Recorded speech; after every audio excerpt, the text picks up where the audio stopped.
ৰাজ্যত এতিয়া হেঁপাহৰ ৰঙালী বিহুক আদৰাৰ বাবে প্ৰস্তুতি তুংগত। নঙলামুখত হেঁপাহৰ ৰঙালী বিহুৰ আগমনিৰ সুৰ।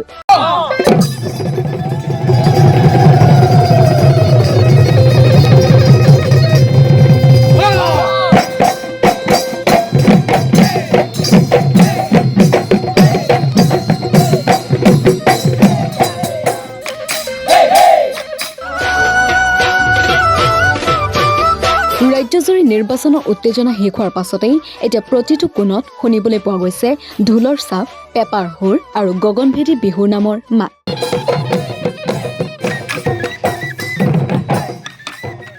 বাপতিসাহোন ৰঙালী বিহুক আদৰিবলৈ সাজু হৈছে প্ৰতিগৰাকী অসমীয়া। আৰু এই উৎসৱৰ আনন্দই এতিয়া সমাজৰ সকলো স্তৰক একে সূত্ৰতে বান্ধিছে।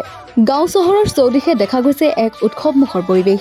ডিব্ৰুগড় জিলাৰ মৰাণ অঞ্চলতো এই উৎসাহৰ কোনো কমতি নাই। বিশেষকৈ নঙলামুখ আৰু খোৱাং অঞ্চলত এতিয়া বিহুৰ প্ৰস্তুতি পূৰ্ণ গতিৰে আগবাঢ়িছে। গৃহস্থৰ চোতালত পৰম্পৰাগত হুঁচৰি জুৰিবলৈ সাজু হৈছে মৰাণৰ কিংখাপ হুঁচৰি দল। প্ৰায় ২৫ গৰাকী যুৱক যুৱতীৰে গঠিত এই দলটোৱে এতিয়া দিন ৰাতি শেষ আখৰাত ব্যস্ত। ঢোল, পেঁপা, গগনা আৰু তালৰ সুৰত মিলি তেওঁলোকৰ প্ৰশিক্ষণ ক্ষেত্ৰখন এতিয়া যেন এক সৰু বিহু মঞ্চলৈ পৰিণত হৈছে। সেয়েহে প্ৰতিটো সুৰ, প্ৰতিটো ভংগীমা নিখুঁত কৰিবলৈ চলিছে এক কঠোৰ অনুশীলন। নতুন প্ৰজন্মই এনেদৰে বিহুৰ পৰম্পৰাক আগুৱাই নিয়াৰ এই প্ৰচেষ্টা সত্যেই প্ৰশংসনীয়। তেওঁলোকৰ মতে বিহু কেৱল এটা উৎসৱ নহয়, ই অসমীয়াৰ আত্মা, সংস্কৃতি আৰু পৰিচয়ৰ প্ৰতীক। ইফালে বিহুৱাসকলেও প্ৰকাশ কৰিছে নিজৰ আনন্দ আৰু উৎসাহ।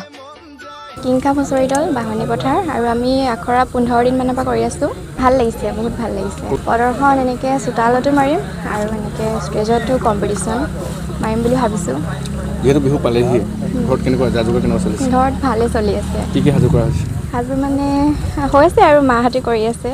অতি কৈছে নেহৰ মুগাৰে মহুৰা, ঐ তাতো কৈছে নেহৰ মাকো, তাতো কৈছে নেহৰ ৰঙালী বিহুটি, ঐ নানাচি কেনে কৈ থাকো। আমাৰ হুঁচৰি দলটোৰ নাম হৈছে কিংখাপ হুঁচৰি দল। আৰু কিংখাপ হুঁচৰি মানে কিংখাপটো আপোনাৰ অৰ্থ হৈছে শব্দটো এটা বস্ত্ৰ। আমাৰ ইয়াত আহোম ৰজা, চহম ৰজা আপোনাৰ যোনবোৰ ৰাণী বস্ত্ৰ পিন্ধিছিলে, সেইবোৰ আমি সেইটো নামটো লৈয়ে আমি এই নামটো দিয়া হৈছে বিহু দলটো। আৰু এইটো আমাৰ বেছি দিন হোৱা নাই, এবাৰ প্ৰথম আৰম্ভণি কৰিছোঁ। আমাৰ 15 দিনমান হৈছে এইটো আৰম্ভ কৰা।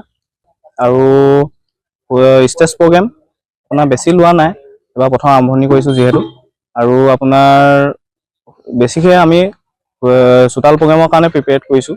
অহা বছৰকে চাওঁ কি হয়। বেছি টাইমো নাপালোঁ, আমাৰ অলপ প্ৰব্লেম হ'ল। কিমান ল'ৰা ছোৱালী আছে? আমাৰ ইয়াত তোমাৰ 25 মান আছে, 25জনমান হ'ব। কিমানখিনি আগবাঢ়িছে এতিয়া? পৰাপক্ষত আছেগৈ বাৰু, বাকী ল'ৰাখিনিকো ঘৰ পঠিয়াব লাগিব, থাকি লোৱা হৈছে সকলোবোৰ। অহা কাইলৈলৈকে চাওঁ কি হয়। সামগ্ৰিকভাৱে ক'বলৈ গ'লে ৰঙালী বিহুৰ আগমনী ক্ষণত মৰাণ অঞ্চল এতিয়া সম্পূৰ্ণৰূপে উৎসৱমুখৰ। ঢোলৰ গুমগুমনি আৰু হুঁচৰিৰ সুৰেৰে মুখৰিত হৈ উঠা এই পৰিৱেশে স্পষ্টকৈ সূচাই দিছে যে অসমীয়াৰ হেঁপাহৰ এই উৎসৱক আদৰিবলৈ সকলো সাজু। মৰাণৰ পৰা গৌতম মোহনৰ প্ৰতিবেদন, নৰ্থ ইষ্ট নাও।